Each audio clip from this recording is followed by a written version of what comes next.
Happy Monday. Ah, every time I talk, Mr. Dawn comes on the screen. Oh, I'll shut it up. He's always there, isn't he? He's just always there in the background. Yeah. Hello, it's Monday. And we've got over 40 viewers, so we can start. That's good.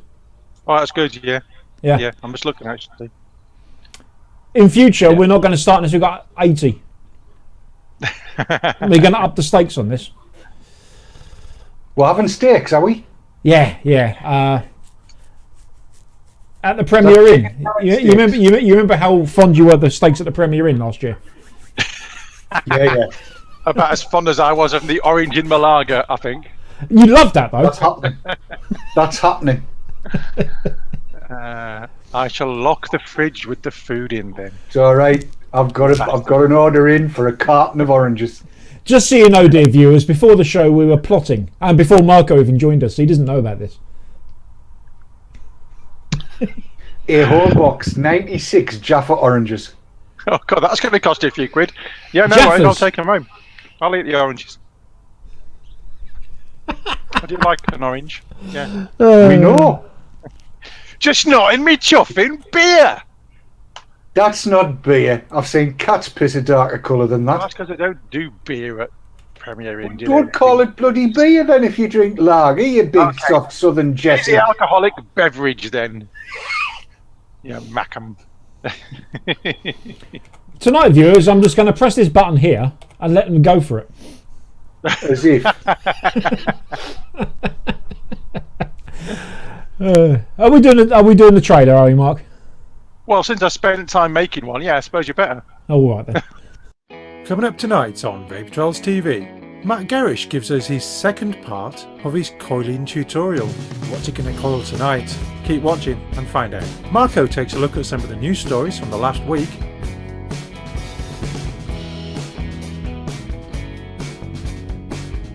And Matt Garish is back again. Oh yes, this time with the Kanger Dripbox.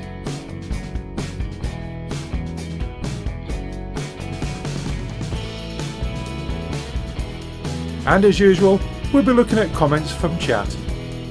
All this and more tonight on VTTV TV.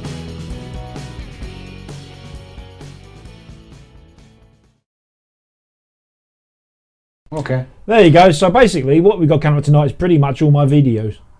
Yeah, it's the Matt Gary show tonight with a little bit of me, about 8 minutes of. Matt Garish. Thank you, Dave. It's all right. Yeah. I've got my own jingle now. Yeah, that's in the can. Yeah. That'll fill 5 minutes. It will.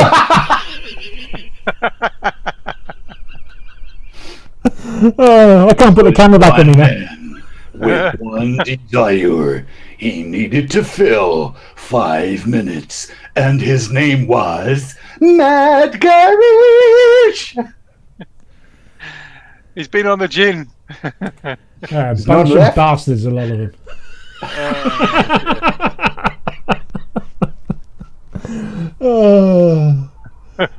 Should we do the news, Mark? Mark, shall we? Put the news on. Put the news on. 8 minutes, 13 seconds. Yeah, go on. All Right, right, actually, 8 minutes, 35 seconds. Yeah, go for it.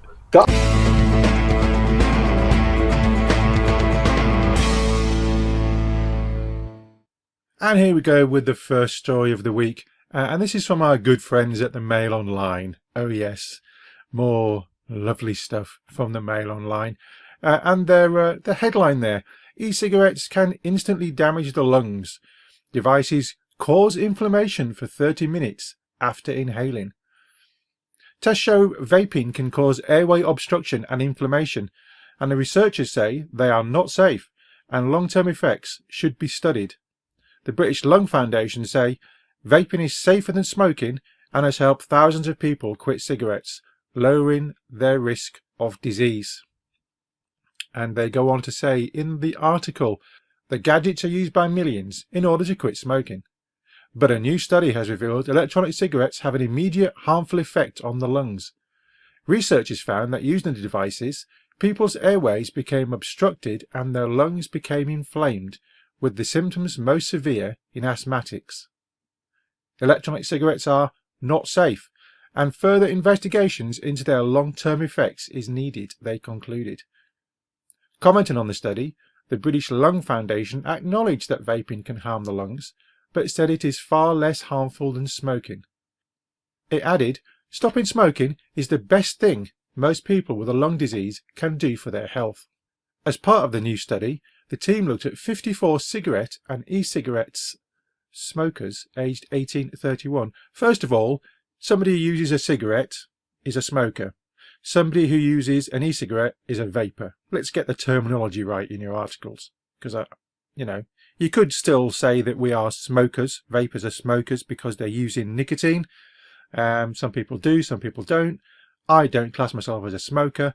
I class myself as a nicotine user, but that's just me.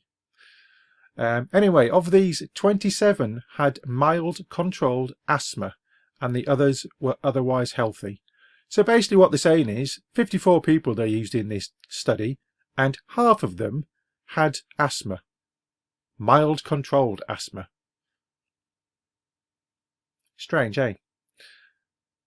Researchers measured their lung function after they smoked regular cigarettes and inhaled e-cigarettes.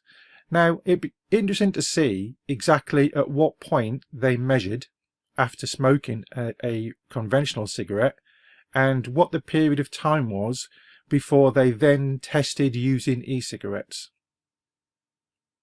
They measured how much their airways were obstructed using an instrument called an oscillometer. They also tested whether their lungs had become inflamed through looking at how much nitric oxide, NO, was exhaled. NO is a gaseous molecule produced by cells in the respiratory tract as an inflammatory response. When testing for asthma or other respiratory diseases, doctors test for this gas. The researchers found e-cigarettes triggered the worst results on both tests than people who did not use the devices, and their findings were more severe in asthmatics. Yes. Writing in a paper, they said electronic cigarettes immediately impairs lung function lasting for less than 30 minutes after smoking. Well, how much less is it? Is it 30 seconds? Is it a minute? Is it a minute and 30 seconds? It just says less than 30 minutes. Well, that could be 10 seconds. We've got a bit of video here, so let's look at that. Reasons for regulation are really to impede the promotion of these products to non-smokers and youth, and really to minimize the health risks to both users and non-users of e-cigarettes and related products, to absolutely prohibit unsubstantiated health claims, and then absolutely to prevent the tobacco industry from undermining the great success that we've seen in tobacco control. The report indicates that there's no sufficient evidence as to whether electronic cigarettes help or not smokers to quit smoking. Let's look at some of the comments down here. Jason Pollard from Ipswich. Flawed research, flawed results. 27 had mild controlled asthma, and then they had to smoke a normal cig before the e-cig. The results are more down to the crap they just been asked to inhale. Geordie232 from Fairbanks, United States says, in 3 weeks I have gone from a chain smoker to less than 10 a day. I should be able to stop altogether within 3 months at this rate. Best money I've ever spent.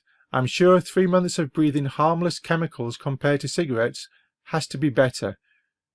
Who are these researchers paid by? Was it tobacco companies? Yes, I think we'll talk about this one a little bit further when we go back to the studio. Let's move on.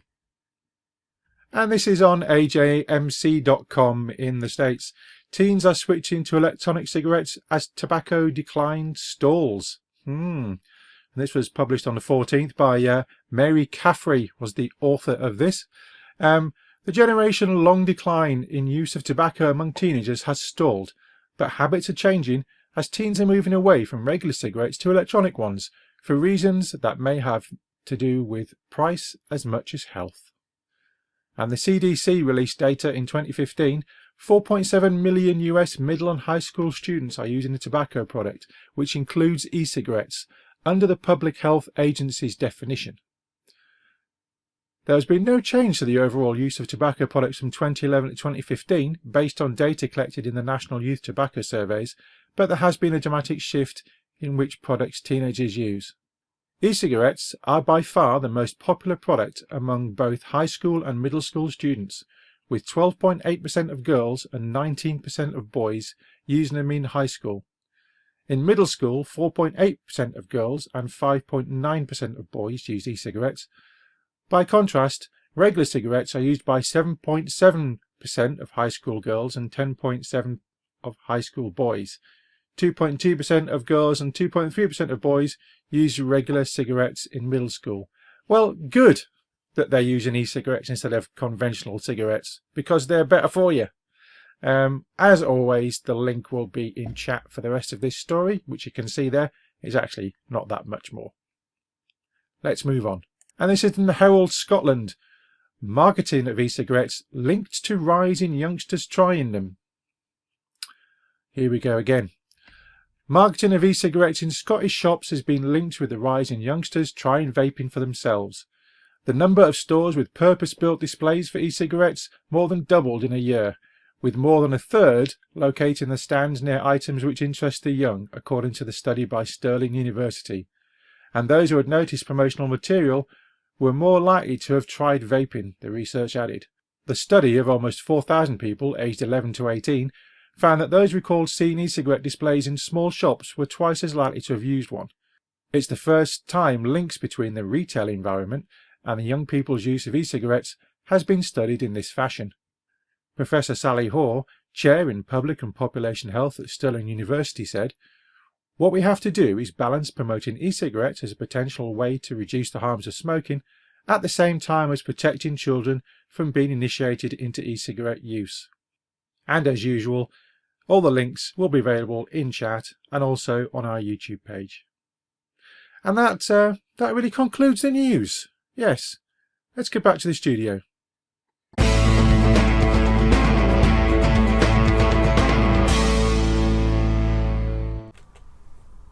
Yes, there you go. A few little news stories there.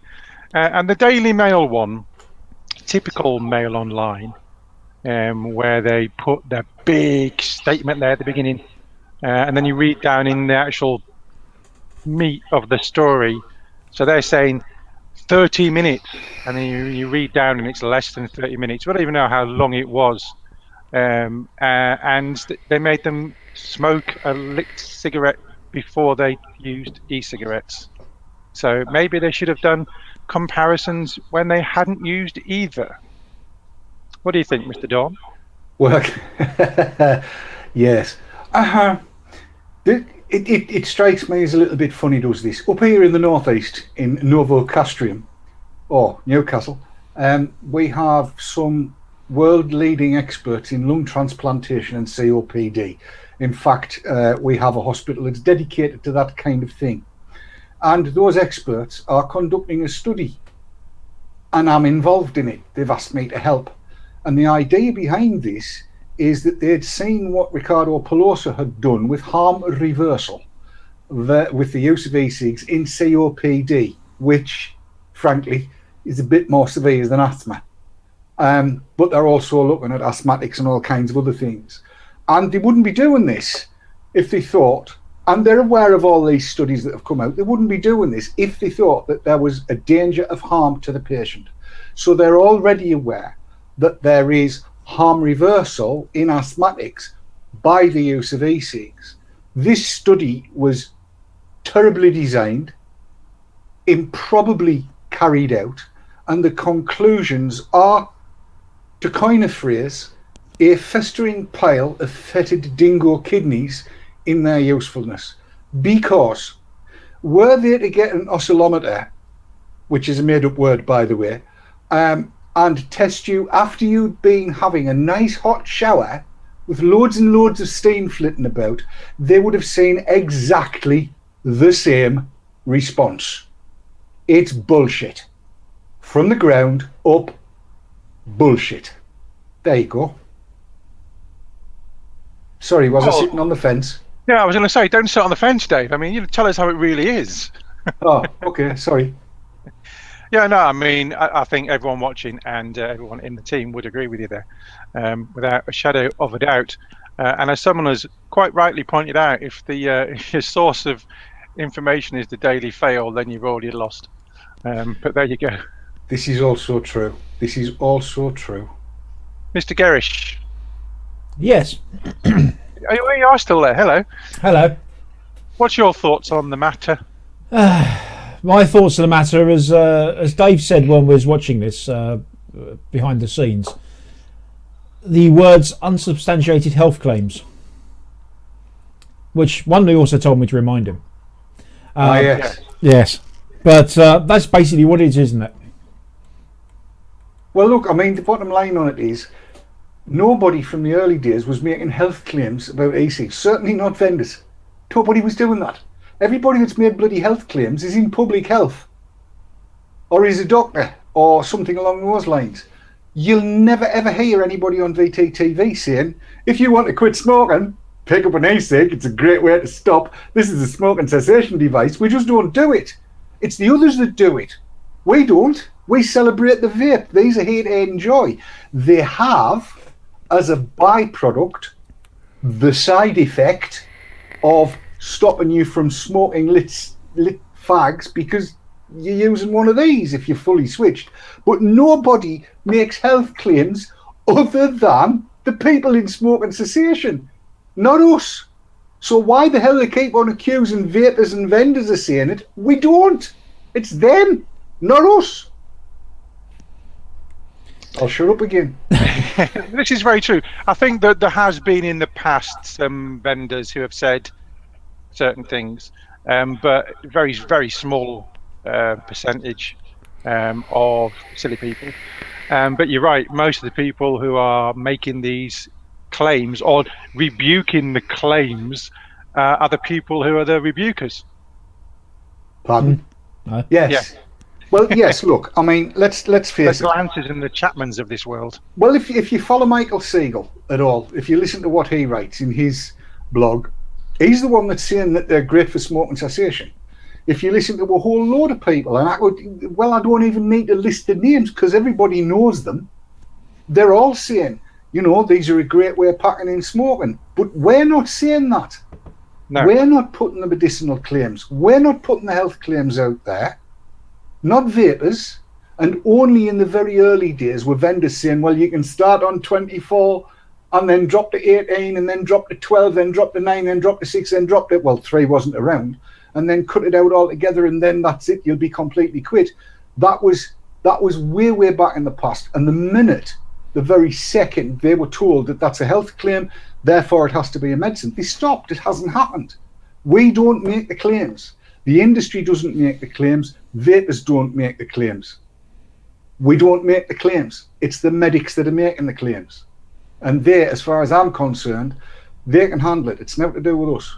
Celebrate the vape. If you say so, Indeed. I should do that.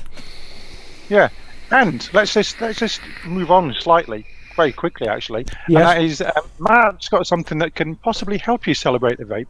Isn't that right, Matt? You could be right. Let's see.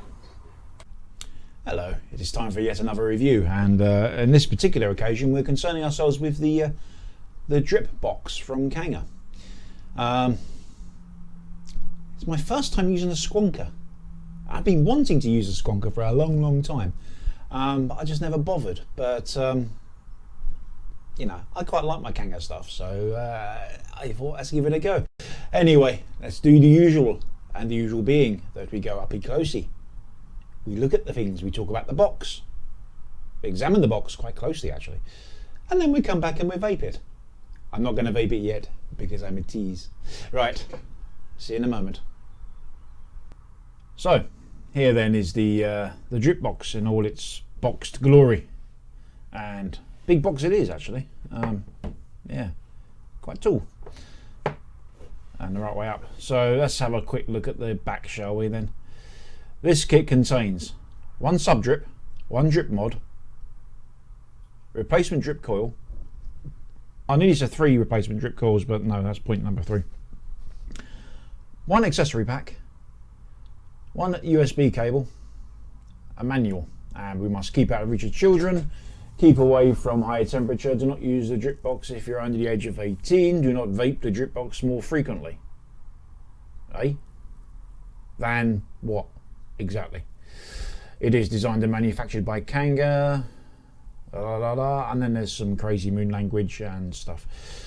There we go. And we have QR codes and things, which I've never actually bothered to use, but there we are. So let's look into it, shall we? It's quite a tight fitting box. So you would excuse me. There we go. I'm wondering if to switch the other camera actually. That might be better, mightn't it? So we have some stickers to cover up your battery if you wish to make it red to fit the look of the mod. I don't really care. We've got authenticity code things. We've got a manual, which we'll go through in a little bit. In fact, let's have a little look now. So it lists the specs on the manual there. The height, the diameter, the width, la. Now, this is quite important here. Voltage output is 3.7 volts. Power output is 60 watts. And the resistance is 0.2. Okay. It'll only take CAN full. It won't take temperature control or anything like that. It tells us how to actually fill this. What the parts are, so on and so forth, and tells us how to insert the battery. Well, it kind of does, but it never actually at any point says what orientation the battery goes in. Now, this picture, it kind of looks to me like the positive goes at the top, but it's not indicated. I'd like to see that indicated. It does actually list the battery spec that you require as well. 18650 cell, 30 amp discharge. Okay. So we've got some more bits and bobs in there. We've got some warnings, and then we got other languages. So there we are. That's the manual. Here is the device itself. Let's go to overview. So we got that there. Let's just take this out and put it to one side. We have a foam insert thing, and then inside there we've got some cotton there for our rebuild. We've got the infamous blue handled screwdriver, of which I'm building up a rather sizable collection, has to be said. We've got in there, let's just go to the other camera again. We've got in there, we've got some replacement screws, and we've got a couple of replacement coils. There we go. And we've got a USB cable, and we've got a replacement coil over there. There we go. So that comes in a nice little sealed package, and you'll see there that this is actually a rebuildable deck. All the replacement coils you buy are those. So I didn't actually notice at the time when I got mine. So I actually ordered a box of replacement coils as well, you know, just for completion's sake. Yeah, turns out they're all rebuildable, every single one of them. Anyway, this is the device itself then. So let's take a tour of it. We've got here the bottle for Squonk. Oh, I should have mentioned actually, it does come with a spare bottle. That was out of the box, that's why it wasn't in there, but it does come with a spare bottle. So we got here the bottle where we put our liquid, and here is the actual dripper itself. I keep getting this right. So this is the sub drip, and this is the drip mod. It's actually handily labeled drip mod here. Altogether, it is the drip box. So let's just take the atomizer off for the moment. There we go, and you will see here there's the 510 connector. If we look closely at the 510 connector, you'll see there's a hole in it. This is where your liquid comes through. We'll demonstrate that in a little bit. It's got some screws here to hold this all together. I've not taken this apart.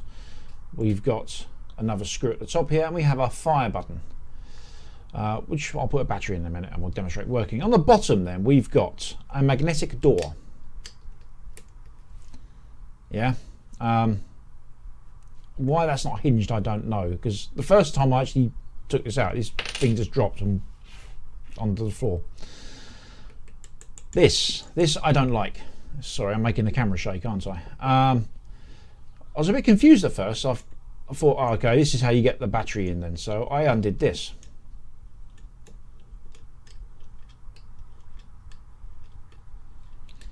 Some of you guys, I actually did a periscope the other day when I actually got this, and I did the first sort of impression, sort of overview, but there we go.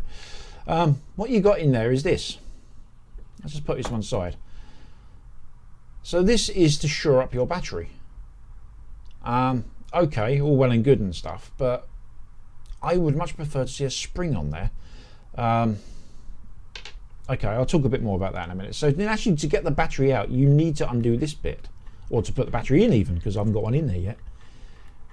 You have to undo this bit, and then your battery goes in there. Now, there is a contact at the top there. I presume that's brass or something. I don't know. It might be gold plated. I really don't know. I can't get to it to look at. Okay. That is also not spring loaded. I know this because I've rammed something down there and poked around a bit. But let's get the battery in. So what you do is you put the battery in. You pop this bit down. And then you get this bit here, and then you tighten it up so the battery makes contact. I'm just going to rattle this by my microphone. Yeah, at the moment the battery just rattles around. Okay, so what you do is you tighten this up like so. I don't like this simply because if that battery was to go failure, there's no way of releasing the contact. You actually have to, well, you would have to throw the mod at a distance. You would have to throw it. Okay, so anyway, the battery's in and that fires. So there's only two things you can do with this. You can turn it off and on, and you can fire it. That's it. So the 5 clicks off and on jobby. So there we go. So that's now locked. Okay, you can also charge this via USB. He says desperately flailing around to find his USB lead, which he knows is here somewhere, but can't quite find it. There it is. It's a snaking mess of cables. So if we charge this via USB 4, there is a mini USB port there. There we go. This will indicate it is charging. It goes green, that sort of thing. It does colours, alright. So, but that is a fully charged battery in there at the moment. So that's that then. You know, it's going to try and fire. Let's have a look at the filling mechanism then. So what we got here, and this is, I quite like this. What happens is you fill this bottle with your e-liquid, which I will do shortly, and then you just simply pop the bottle on there, push it home, and then cover it up with the little door there, like so. So that's straightforward enough to do. It's nice and easy to get a grip on. Simple. There's not much to see at the bottom there. You've got some silicone seals and things. Let's have a quick look at the actual dripper itself, shall we? I'll just put this on here in order to get a grip on it. Right. Right, so this is the actual, there it is. The actual coil. There. Stay there, Matt, with it. Stay there. This is now naked of its cotton. So what happens is basically when you squonk, the liquid comes up through this hole here, and then you see these holes all around here. The liquid just basically pulls up in there, and then your cotton will soak it up. However, what you can do is I like the fact you've got a choice here. So you can choose to recoil these yourself, and or just simply put the cotton in, or whatever you want to do. You've got that choice. Or you can just buy a packet of 3 of these what I'm holding here, pre-wicked, pre-coiled, and just pop them in. I like that option. I mean, they're fully rebuildable, but you don't have to. It's as basic can be. I've not actually bothered to rebuild one of these yet. It's worth mentioning at this point as well that every single one of these coils you buy comes out at 0.2 ohms. There's no option for anything higher or lower. 0.2 ohms is what you're going to have. Okay, so let's have a look at a nice fresh coil, which I've taken out of its blister pack, like so. This is how they come. Well, you've already seen one in a pack, but this is one outside of a pack. So this is completely stock. So all we need to do is just screw this in here. In fact, actually, what I'm going to do, I'm not going to put this in yet because I want to demonstrate the way the liquid works, the way it all works. Okay, so let's just put this one back on.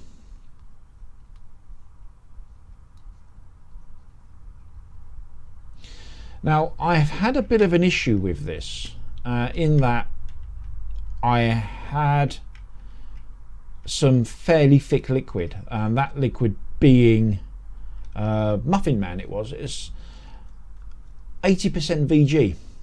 Now, it did work. I'm not going to say for a minute it didn't work, but it was very, very hard work actually to get the liquid up through those holes. You know, you squeeze the bottom, then you'll wait 5 minutes for it to just pull up. So really, you need a thinner liquid, which is what I've got here. I've got some pre-mixed stuff, and this is I think 50/50. I can't remember, but it's sloshing around in the container a lot more. Actually, what I'm going to do this on camera. There we are. So I'm just filling this up. Now, it's important not to fill this up fully. I appreciate you can't actually see the liquid level in the bottle as I'm doing it on the camera. However, I can. It is opaque. So I'm just filling it up now, and that should do me. I mean, you might be able to make it out, but I'll just point it out to you. The liquid is now filled to about there. Okay, you might just be able to make that out there. So all I need to do then at this point is get this bottle and insert it in here and just ram it home. Okay, that's all I need to do. Nice firm push, and there we are. So now I'm going to go back to the other camera. It's fun, this, isn't it? So you'll see if I squeeze this, there, you see the liquid coming up. So that's the idea. It basically pulls up there and then wets your coils and then sucks the excess back down. So what I'm going to do now at this point, I'm going to pop on this coil. It's very advisable, of course, to prime your coils with your bottle of liquid first. You know, don't rely on it just go up. But and then we'll give it some vaping. But yeah, like I was saying, prime your coils before you actually try and use it. Oh, actually, before we do go, let's have a quick look at the top cap of this, because I completely neglected to do that, didn't I? So here is the top cap of the sub drip. Very basic. It's two parts. You've got your chimney part, sleeve part, whatever you want to call it, and you've got your mouthpiece part. This is all one unit. There is no changing to a different drip tip. So again, you mouth to lungers, I'm sorry, you're out of luck. You can close this down. You know, it's very, very basic. It works, but very basic. But you're not going to get a comfortable mouth to lung out of this. It just won't work. Anyway, enough of that. I'm going to get it going and we'll do some vaping. Right then, we are built. We are ready to go. Let's have a vape.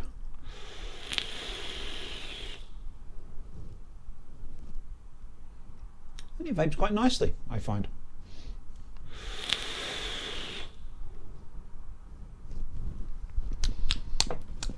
It is a very flavoursome atomizer, actually. I mean, considering how basic this thing is, I'm quite impressed with it. Excuse me, I've got juicy fingers. It's not the mod leaking, but I'll talk about that in a minute. Yeah, it's very basic. It's very bare bones. It's just quite refreshing in a way. There's nothing complicated about it. I mean, squonkers have been around for a very, very long time now. They're nothing new. I don't know why I've never bothered with them before. I've always got like the idea of it. It's a dripper, but you feed it from the bottom. And in fact, that's actually going for those that are not familiar with what a squonker is. I mean, this thing should be called the squonk box, in all fairness. You've already seen that you have a bottle of liquid at the base here. And I've already shown you that there's a hole through the 510 connector that goes right through, and then it pulls up at the bottom. So what squonking is, basically, it's dripping without the need to carry a bottle around and drip. Now, there's nothing stopping you whatsoever of removing the top cap and dripping liquid on it. You can do that if you choose. Okay, there's no reason why you can't do that. But this is designed to feed from the bottom. It is a bottom feeding mod. So yeah, it's kind of more pocket friendly, I suppose, than just a dripper and a bottle of liquid, and then that sort of thing. So all you got to do is give it a squonk, and you hear a little noise when it sucks the liquid back in, and vape.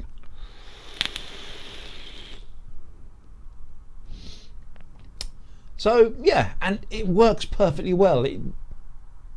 It is as simple as it can be. I like the fact that what Kanger have done is they've got a dripper, and I think it's the first time they've actually made a dripper. I'm not 100% sure of that, but I don't recall any other drippers from Kanger. But my knowledge of Kanger products is not all encompassing, so there might have been. But what they've done, they've made it in such a way that you can rebuild if you so require, or you just buy a packet of 3 coils, and they're not expensive.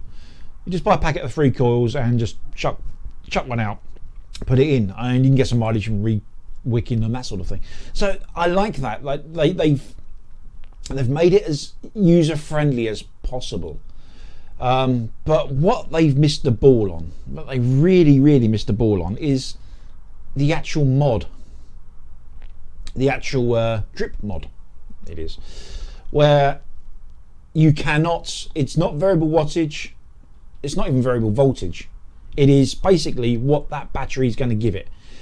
So at the moment, this is a fully charged battery, and this is 4.2 volts. It's probably dropped a little bit since I've started, but and that will peter out, and it will settle at around about 3.7. That's where these batteries generally prefer to live. Now in my testing with this, I find that when it gets to around about 3.3, 3.2 volts left in the battery, the button will flash, indicating it's time to change the battery, and it will no longer fire. So the only electronics in this really is to measure the voltage of the battery and to say, I'm done, I will no longer fire. And of course the charging circuit as well, because you can charge it with the USB port. So they've missed a trick here. Why they didn't make this being variable voltage, variable wattage, definitely should have been temperature control. I mean, it's a dripping mod, and it's supposed to be for the masses. Temperature control is perfect for this sort of thing, because the last thing you want to do is vape away on a dripper and get a dry, nasty hit. If it was temperature controlled, you go, oh, I've got no vapor, I'll squeeze the bottle, carry on. Yeah.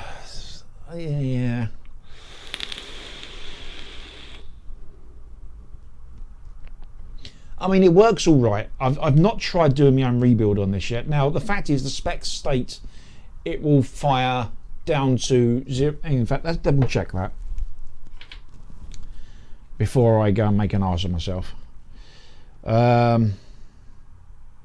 Suitable resistance, it says here in the instruction pamphlet, in the book of words, suitable resistance 0.2 ohm or above CANFL. So how high it will fire, I don't know. I mean, I'm not going to put a 3 ohm coil in it. That would be just silly, because who uses a 3 ohm coil these days? Yeah, but you probably could. But it will only deliver, it's not even regulated in the sense that it will only ever deliver 3.7 volts. It will deliver 4.2 and your vape will peter off. I mean, I've got no actual measurements to state that completely, but from my experience of using it, I know that when I've got a fresh battery in, it hits harder than a battery I've been using for the last half hour or so, yeah? So, yeah, it's I've no doubt in my mind there's going to be a version 2 of this, and that version 2 is going to deliver at least variable wattage. Okay, yeah, I appreciate it. Didn't want to put a screen on it, this sort of thing. Keep it, and it is small. It's tiny. I mean, I can obscure most of it in my hand, just with the atomizer sticking out the top. But here's the thing: that the first box mod that Kanger did, was it the K box? It's sitting up there. I'm not going to reach down and get it right now, but actually, no, I will. I'll reach down, reach up. I've done my up and down, left and right. So let's get that. Right, this is the first box mod I did, the K box. Now, you will notice there is no screen. There are 2 buttons. You have a fire button, and you have an adjustment button. And this button basically has lights. This mod has lights on it labelled 8 to 40 watts. And you press the button to light up the light next to that number. That's it. That's what they should have done at the very least with this thing. So I'm a little bit miffed about that, to be honest. I mean, I absolutely adored this mod. I thought it was superb. I like the simplicity of it. This is too simple. Far too simple. I mean, I'll grant you it's got the protection features in it, such as, so you can't over discharge the battery. It will just simply stop working. That's fine, but I would prefer it if it was a continuous power output. You know, no matter what you're going to put on this, even if it was set at 60 watts all the time, and it was 60 watts and it would adjust the voltage required to get 60 watts out of that coil, you know, that would be fine. But it's lacking in consistency. That being said, though, I actually quite enjoying it.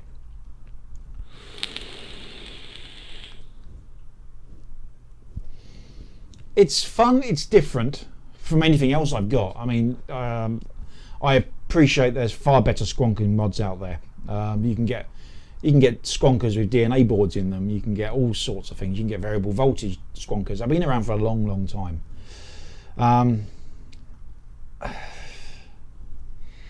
Yeah, I mean, it's cheap. It's cheap. I mean, if you go onto Google and type Dripbox in Kanger Dripbox, you'll get pricing, and it ain't expensive.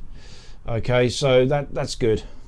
It's a good way to try this out, I suppose. But I think it was rushed. Yes, I grant you. I'll keep on harping on about this, don't I? But I think it would have been a slightly bigger mod if they had to put in, you know, some sort of display or something, or some more circuitry. But mark my words, there's going to be a version 2 of this. I'm kind of disappointed, but happy at the same time. It works perfectly well for what it is. It's just lacking. And as I mentioned in the close-up section as well, you've got to be careful what juice you're using with this. If you're using stuff that's too thick, it will work, but you're going to make your fingers ache by squeezing that bottle, and you know. Actually, there's the other thing with these squonkers. I mean, I've not used this long enough to know yet, but I presume in time these plastic bottles are going to perish. Because you're constantly squeezing them and they're going to wear out. You know, sometime or other, one of them's going to split. Yes, they do give you, I was looking around for it there, a spare bottle, which is fine.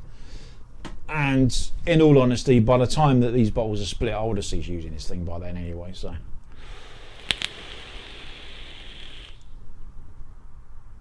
it vapes alright. It's not massive clouds or anything like that, but it's fine.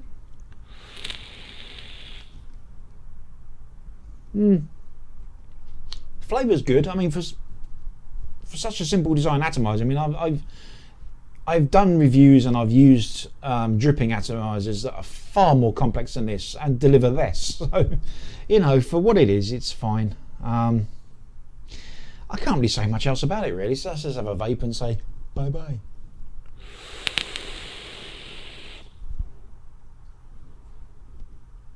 Bye bye. See you back at the studio, which I'm in right now. But I'll be live. Ta-da.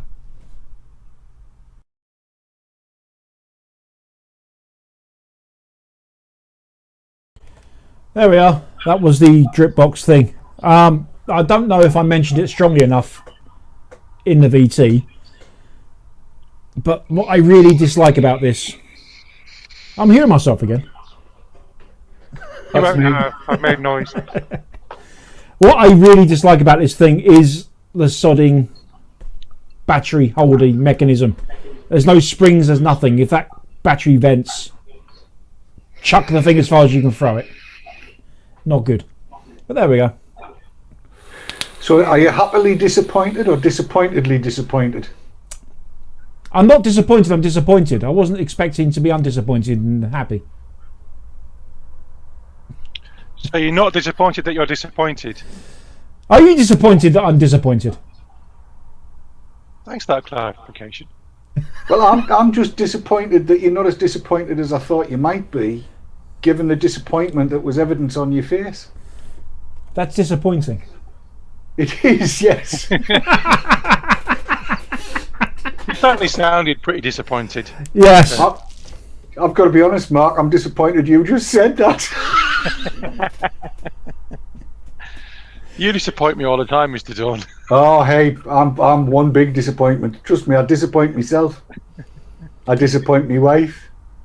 I disappoint our viewers. I'm just one big disappointment. I would just like to point out tonight's Vapor Trails TV is brought to you by a bunch of bastards. What? That's not very nice, man. I'm disappointed you said that. He's disappointed me big time. How disappointing. It is a disappointment.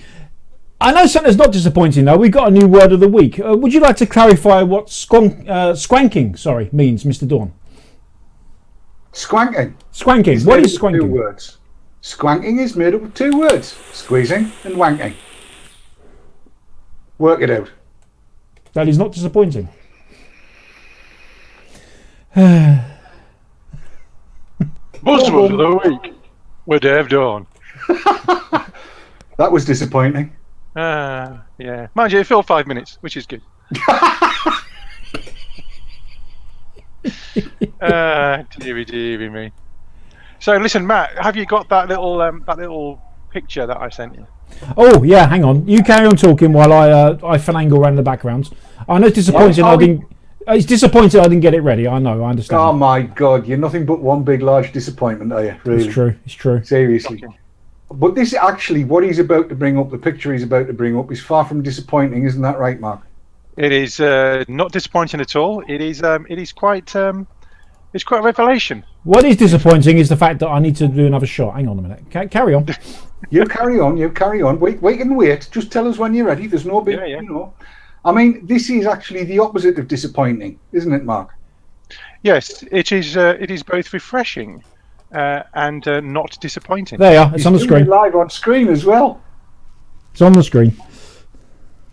There you go. Would you like to say what it is, Matt? Because I can't see it on screen now. What, the Spire Recall, which Yes. is the first I've seen of it, I'm disappointed to say. However, you know all about it, Mark. Well, if you'd looked in the folder earlier on, you'd have seen that I'd put it in there. Yeah, but just give us the spiel. Come on. Well, I would, but I can't see it now because I'm. I'll read it out. It says, "Dear customer," it says, "this notice is to advise you that if you received the old design Aspire 3-pin wall adapter with any of your orders, please return them together with your order number for a free replacement new traditional design as illustrated below. The old design live and neutral pins are 6mm from the outer edge of the casing, but EU regulations state they should be 9.5mm in. The new design corrects this error," and then there's the return address. And what that actually means is, this is how recalls are done. They're doing the right thing. They've initiated it, and as far as I'm aware, there wasn't a complaint. They've done this off their own bat. So for me, kudos, 2 thumbs up. Yes, That's indeed. Yeah. The other thing, of course, is that the replacement is more aesthetically pleasing than the original. It looks nicer as well. It does, yeah. Yeah. I'm not disappointed with that at all. No, it's not disappointing. In fact, it's the opposite of disappointing. Yeah. So Yeah. that we're not disappointed. Yes. Matt? Mark? Matt? Luke, John, apparently, I just thought I'd bring this to everybody's attention. Leanna Lawless has got an Ackie that shoots juice in her mouth and leaks at the other end. It's called a boyfriend, lol. A boyfriend. Just don't tell your dentist. That's all I'm going to say. No, don't tell your dentist. Yeah. He'll only be jealous. Yes. But there you go. So the question is, you would then plug something into that there plug socket, which you'd plug into a mod, and then in the mod you'd put a device to vape on. But in the device you would need to do what, Matt? Put a seamless link in there? Put a seamless link in there.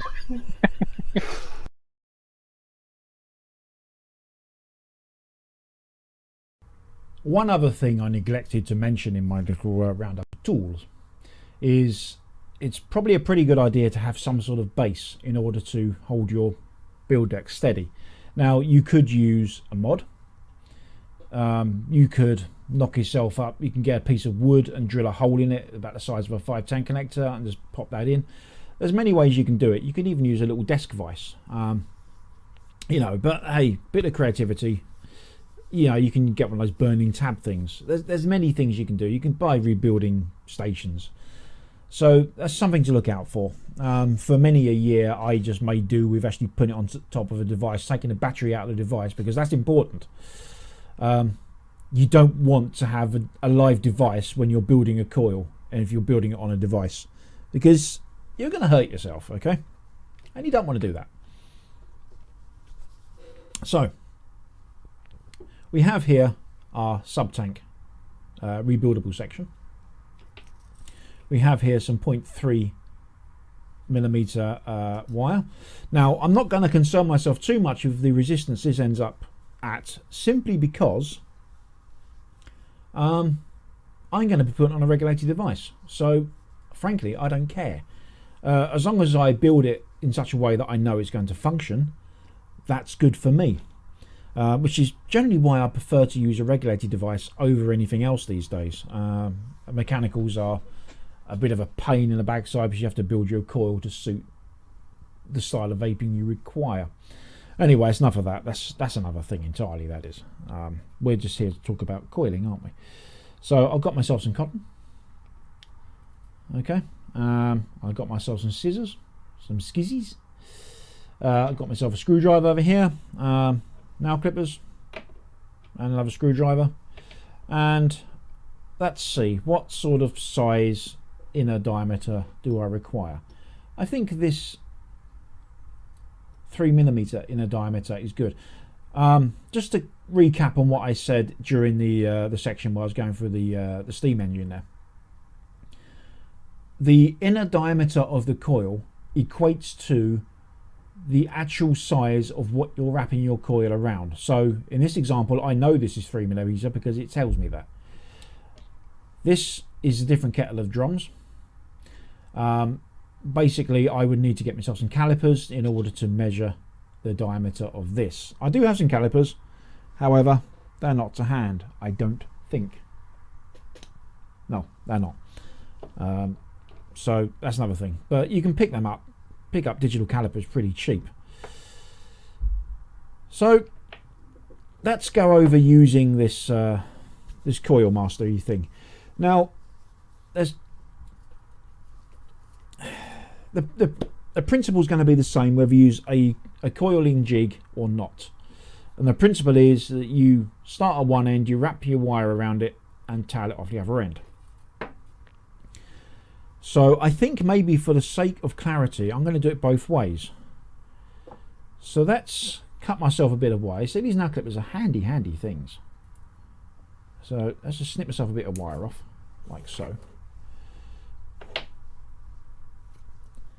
Now, let's get myself a coily jiggy thing and let's position it accordingly. And what I'm going to do is I'm going to wrap this coil around, well, this screwdriver. So you'll notice in my right hand, for I'm left-handed, I'm holding the one end of the wire pretty tightly, and with my left hand I'm going to equally hold it tightly and tautly, and I'm going to try and do this without knocking the camera, because the camera is literally inches away from my left hand. So I'm going to just wrap the coil, try and keep it a nice uniform spacing apart, but don't fret if you don't, because you can adjust.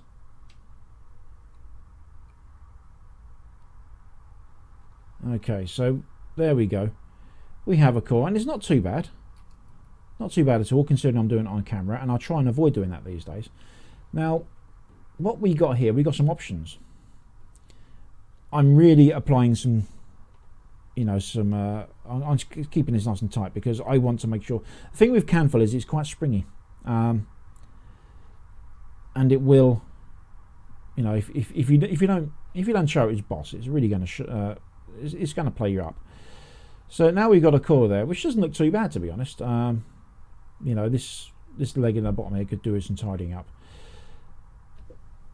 Now this is a standard coil. I'll show you a micro coil in a minute. Now this is where the coiling jigs are very useful for micro coils, and to be honest, I'll be quite happy putting that on my device. So in fact, let's do that. What I'm going to do first, I'm going to trim these legs because this is way too long a length of wire to work with. Okay, yeah, that'll do me. Let's now get my deck. Let's try and get this in such a way that you can see what I'm doing. What we need to do is slacken off these screws.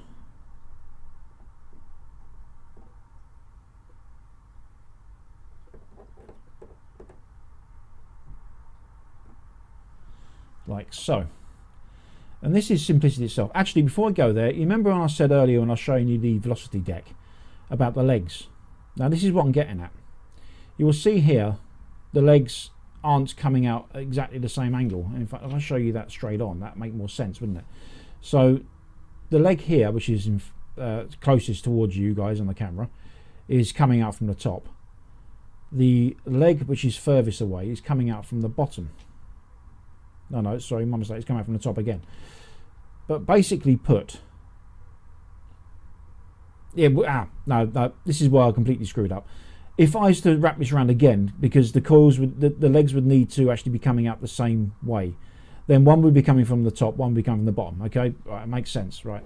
But because this type of deck requires me to have the legs coming out as what's referred to a north-south orientation, that is, that they are polar opposites from each other, this works quite well. So all I have to do is pop the former in there, and you'll notice I'm holding it down with my finger as well. I'll show you what I mean in a minute. I'll do another coil and clarify that, but for now let's just crack on with this. So I've got one screw shored down there. Now you'll notice I've wrapped this coil a bit too wide, or long shall we say, so it's not going to fit in here that well, but let's soldier on.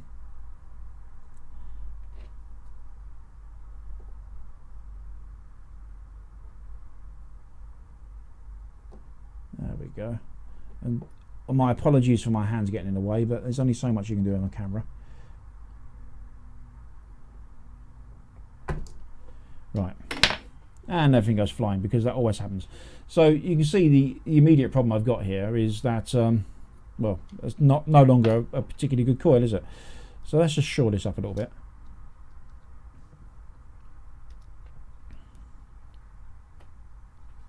It probably would have helped if I tightened that up properly as well, but I didn't, did I? Because I'm an idiot. I think maybe a smaller screwdriver bit for that one. So let's just go back to my little 100p shop special and find another bit. There we go. No, that's too wide. There is an ideal size screw in there, a screwdriver bit in here. I actually promise you that. It's a matter of finding the right one, which right now is eluding me because, you know, things like that always happen.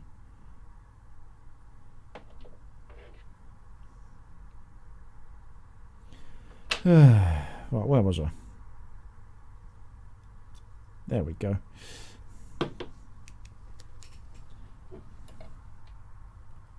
That's better. So that's screwed in there nice and tight. But you will notice now that the coil is, shall we say, crap. So let's get my former back in there. And what I can do, I can get my thumbnail in here. And I can just pull these around a little bit. And then raise it up. Let's put them apart. You get the idea, right? This is not pretty, but I'll tell you what, it would actually work.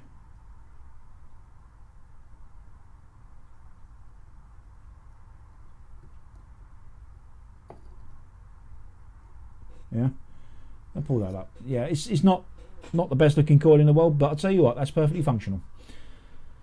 Perfectly functional. In fact, let's get it on a mod.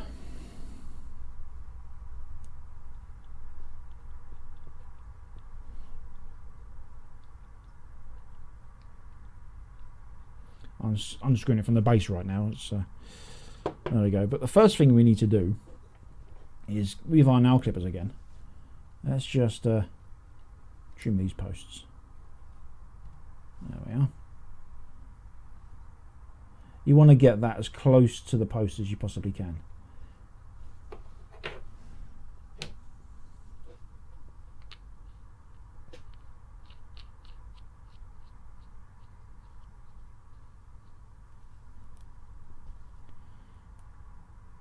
So, the resistance of this particular build has come out.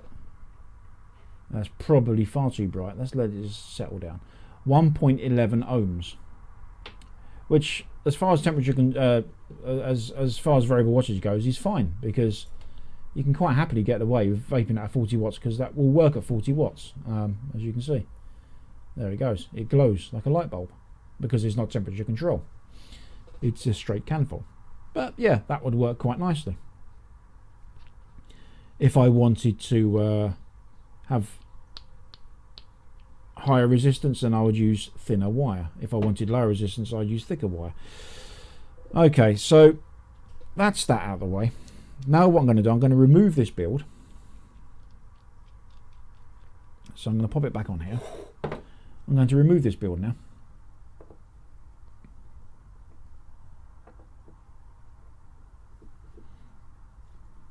Yoink. Be careful when you're doing that, because your canful might be hot still, but it wasn't. Now we're going to use the coiling jig. So there's one part of the coiling jig, and there's the other part. So using the same wire again, let's move these scraps out of the way.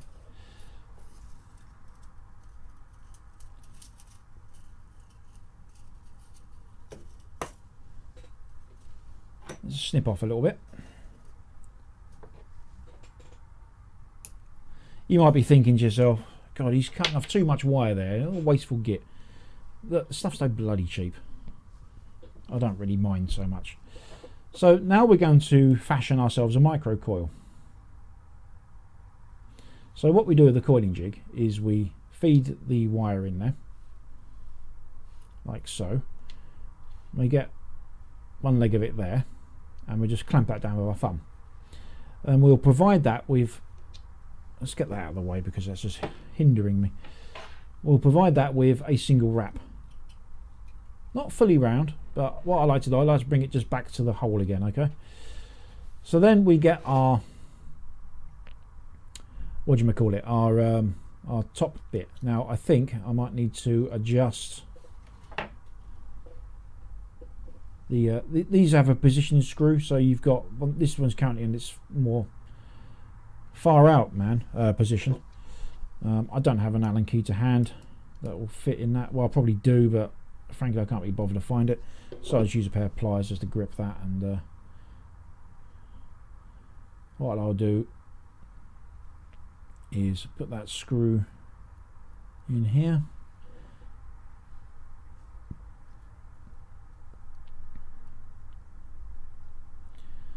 try again. I'm all fingers and thumbs.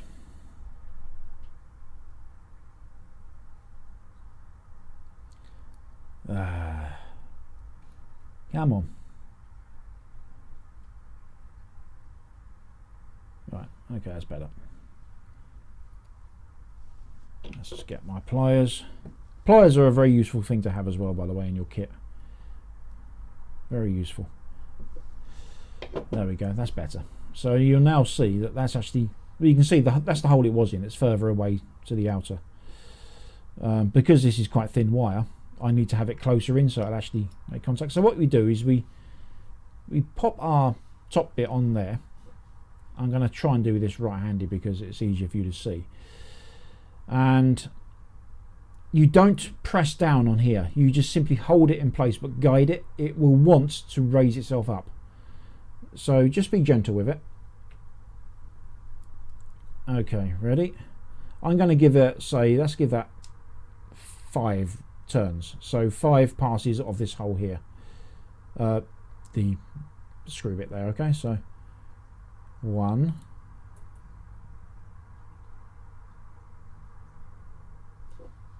I'm trying to get this in shot. 2. 3.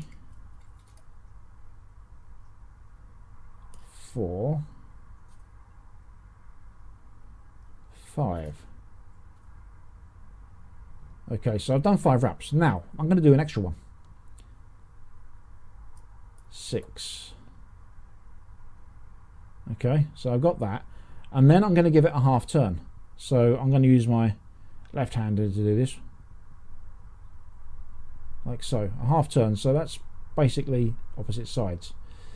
I'm just going to give that a little wiggle because that will just help shore it in, and I'm going to remove the top. What you'll see there is, one, I used far too much wire when I probably would have made it life a lot easier if I didn't, but there we go, that's the way things go, isn't it? What we can see here is a fairly decent microcoil. Now there's a reason I did that extra turn and a bit. Okay, so I'll now straighten this out. I'm now going to pull this, gripping the coil with my, my thumb now and whatever, and I'm going to put it on the other way round. Okay, now using our pliers I'm going to grab that initial leg. So this is the leg that we fed through this hole. Okay, so I'm going to grab this with our pliers and I'm going to pull it like so. Oh, one more, there we go, because I need to have these coils opposing each other, yeah, as already said. So what I'm going to do, you can straighten these out a little bit now. The reason I pulled that away is to get rid of that untidy leg, so that makes it a lot neater. If you look here, that's a pretty nice coil, yeah. So once again, let's just trim it down to size a little bit because we don't want to have too much wire flapping around the place when we come to put it on our deck.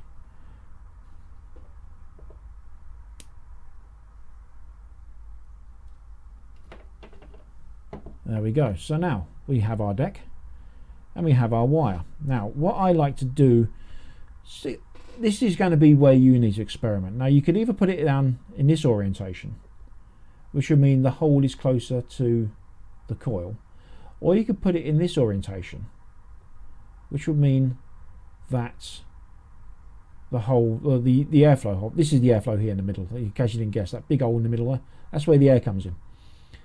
That will be further away from the coil. I like to bring it in like so. So the coil is pretty close to the hole. Okay. Let's just slacken these off a little bit more.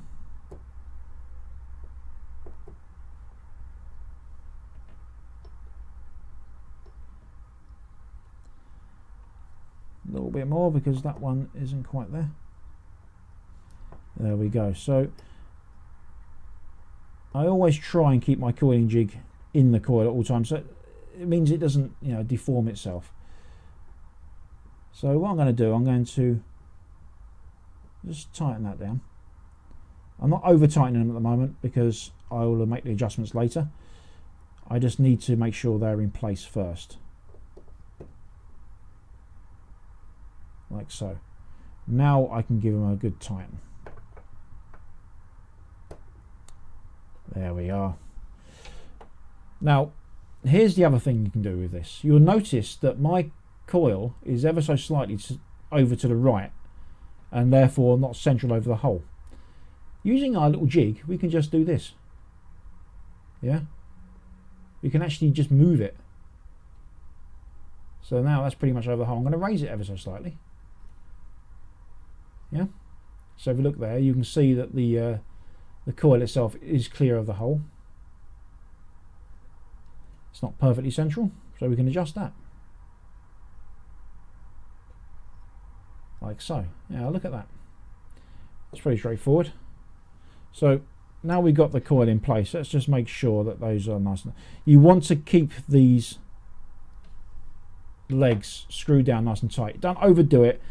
Depending on the nature of your deck, you may find that screwing down your, putting down your grub screws or whatever you've got might actually cut the coil, cut the wire. So that's going to be down to experience, I'm afraid. But these sub-tanks rebuildable sections are pretty straightforward. So there we are. We've got a pretty good coil there. And snippy snippy.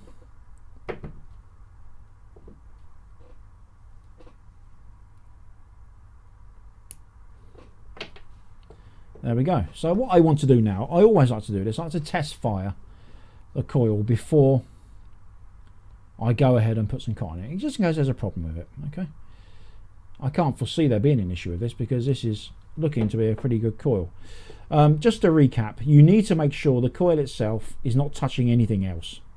Okay, you need to make sure the only bits touching anything metal are the legs, what you intend to actually have a current running through.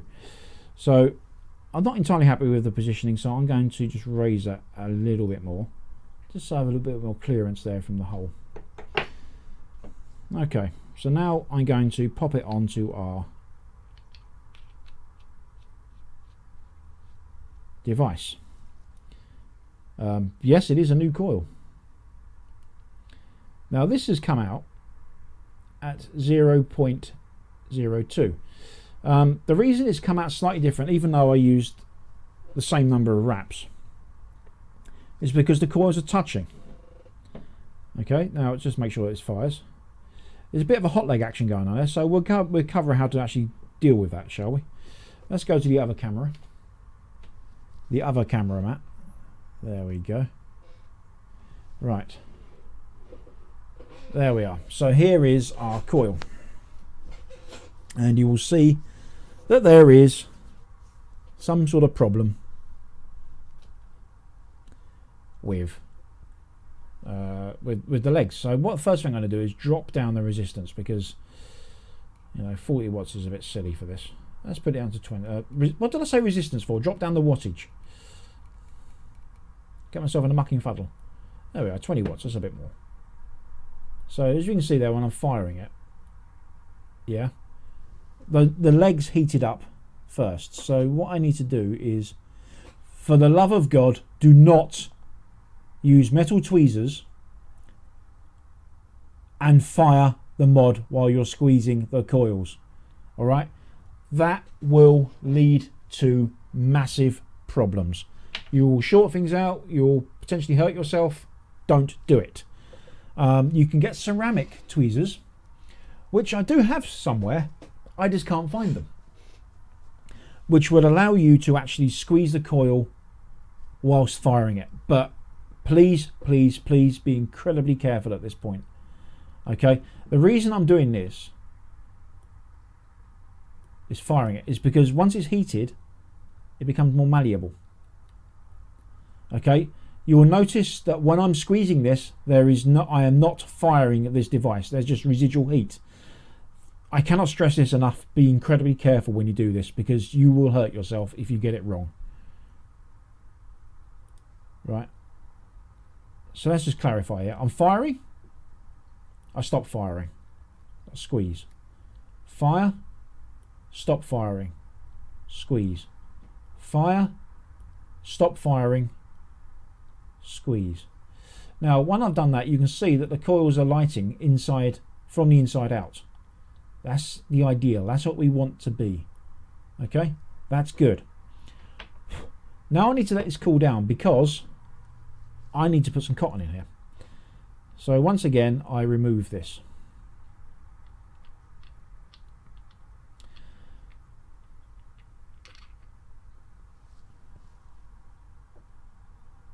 Now, while that's cooling down, actually no, I'm not going to cover that right now. I was going to go over the whole thing about north and south and same way else, but you know, this is basic. This is possibly going to go a little bit above and beyond if I do that.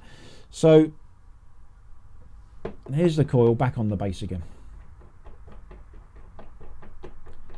and this camera's probably the best angle to show you this on, potentially. Let's go this way. Okay, let's go that way. Right, what I need to do now is get myself some cotton. Now this is going to be down to your experimenting on how to get the right amount of cotton. There's no one that can tell you the correct amount to use, okay? But I'm going to do it by eye and just trim myself off a small amount. It's not much at all. Now, what some people like to do, they like to pick the seeds out. Some people, there's loads of different ways in actually preparing your wick. What I do is I just get that and then I just roll it up nice and tight. Not all the way tight, but nice and tight. What I do is I focus on this end. This is the end I'm going to insert first. It's getting weird again. Into the coil. So that needs to be really compact and tight, okay? Then I will roll, but not so tightly, the rest of it. I just want to make it cylindrical, okay? I just want to make sure it's going to go through that coil. And once it's through, then we can fiddle around with it a little bit more. Okay, so I'm just rolling it, but remember now, this is the bit I'm keeping tight. So we are there. All I need to do is thread this through, like so. And you will notice that this is the hard part to describe and the hard part to actually guide someone on. There is resistance there, not much, but there is resistance. It's holding itself in. Now I've got that, I need to trim.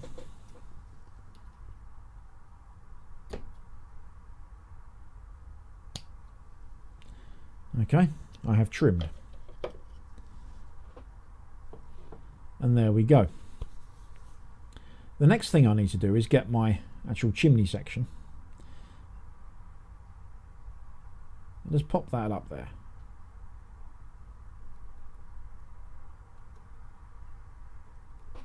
And then I need to pop it down over the hole.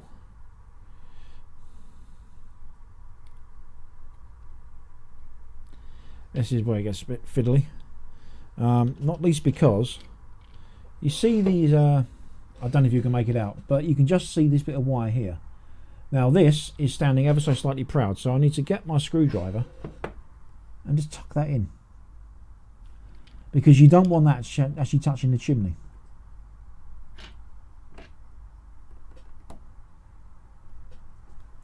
I might have to do this bit off camera because it's a bit fiddly.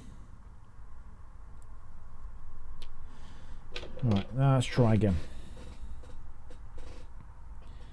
So we get our chimney section. Let's pop it down, okay? And then we start this screw. I quite like the way this works, to be honest. It's quite straightforward. And then I need to tuck down this wick, so it might be better to go to the other camera so you can see what I'm doing. Using a small flat-headed screwdriver, like so. I'm just going to push this down. I'm not really packing it down in there. I'm just laying it flat on the deck. Matt, you're an idiot. You've completely forgotten what type of... It's been so long since you built this. Right, okay. See, I make mistakes. I make lots of mistakes. Let's go back here again. I forgot what type of deck this is. and I got it wrong. Let's try again. So that's good practice, isn't it? There we go. We have our cotton.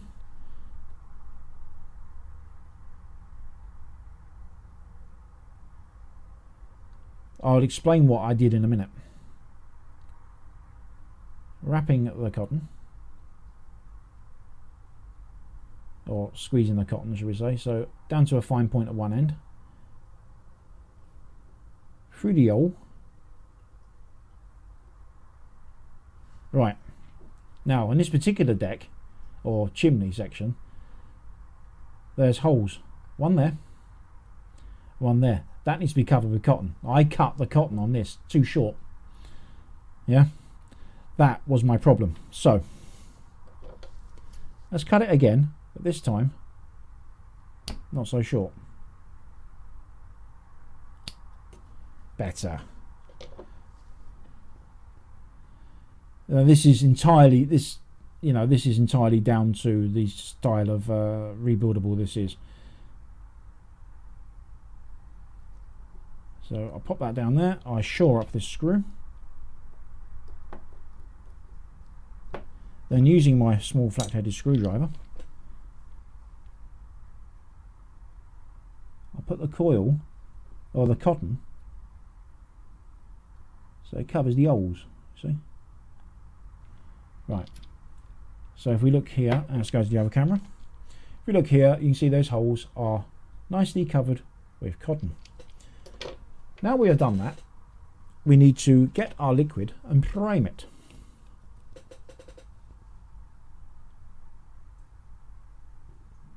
Like so. Now the thing with cotton is it expands once it's wet. Okay. So do keep that in mind. It doesn't expand a massive amount, but it does expand. And then we put on the top.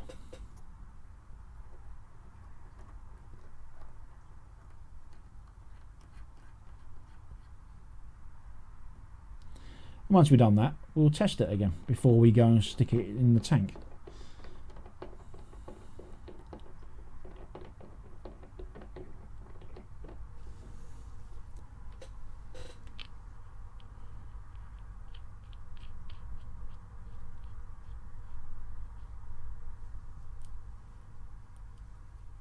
Here we go.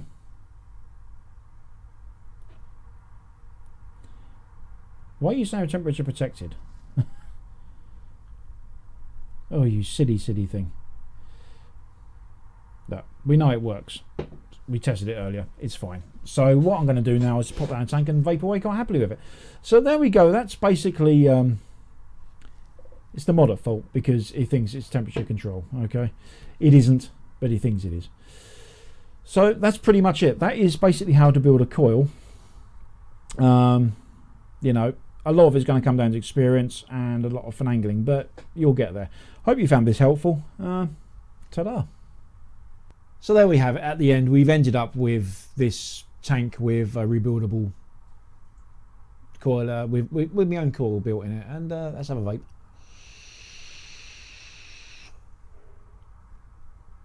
It works quite nicely. Now what you saw towards the end there, this didn't want to fire. It put into temperature protection mode.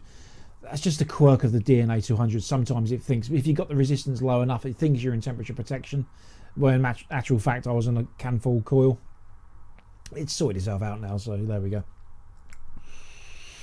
So I'm hoping that some people found this useful. It's taken a long while to record it, but you know, all fun. So cheers.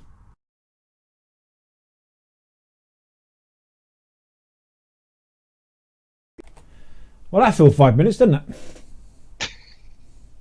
You chuckling back there. Just a bit. Yeah, well, you know. If Right. that was 5 minutes, mate, you need your watch looked at. Yeah, I do, because I can't bloody see it. It's freckle past time, mate. Oh, fair enough. Right, don't ever ask me to do a coiling video again. Matt, Dave. can you do us a coiling video for Thursday?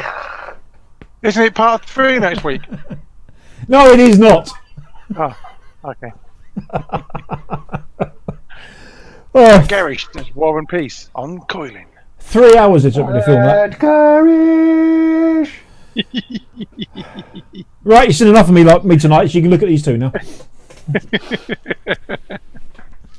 Go on, you're on the screen. Yeah, you've got the amp. Yeah. Yes, now that was Matt was fulfilling the request of a viewer on those two Coiling VTs. So if you do have anything that you would like us to look at, be that coiling or DIY juice making or whatever, just let us know. You can contact us on Facebook or by Twitter, all the usual places. You know where to find us. So it's up to you. We do this for you. Right, We don't. except VB, sod off, I'm not doing a Clapton coil. That's not happening. Today. Or this week. Maybe at some point in the future. Yeah, sorry, carry on. He's going to do it. He is. He's going to do it. You can guarantee he's going to do it. He's already eyeing up an 18-volt drill, getting ready to do this. I can see it happening. It's over there. It's over there. Yeah, I knew you'd been sorting it out. Yeah, I've not got the patience for Claptons, unfortunately, or the small fingers. Well, I was wondering, I've got to be honest, because you can get steel guitar strings, Yes. Oh yes. ready-built Claptons, isn't it? Apparently, Thomas Kersop wants to see me make an alien rap. What the hell's an alien rap? It's one that goes. Ah. It's not like the theme song to Men in Black then, with the rapping aliens. I've no.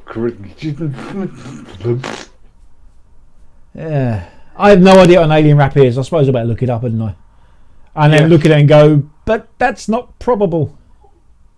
And Ray actually said something useful in chat tonight with the Clapton coils. Yeah, they're actually cheaper to buy these days. I've seen them really cheap. Yeah, I bought a reel of the stuff. In fact, it's here. There. Clapton coils. Why make it? You just pay someone to do it for you. Exactly. Thanks, Ray. Keep your fingers better. Yeah. I sat and watched one of the guys making a Clapton, length of Clapton, up at the Glasgow School of Vape. And dear me, you need the patience of a saint. No.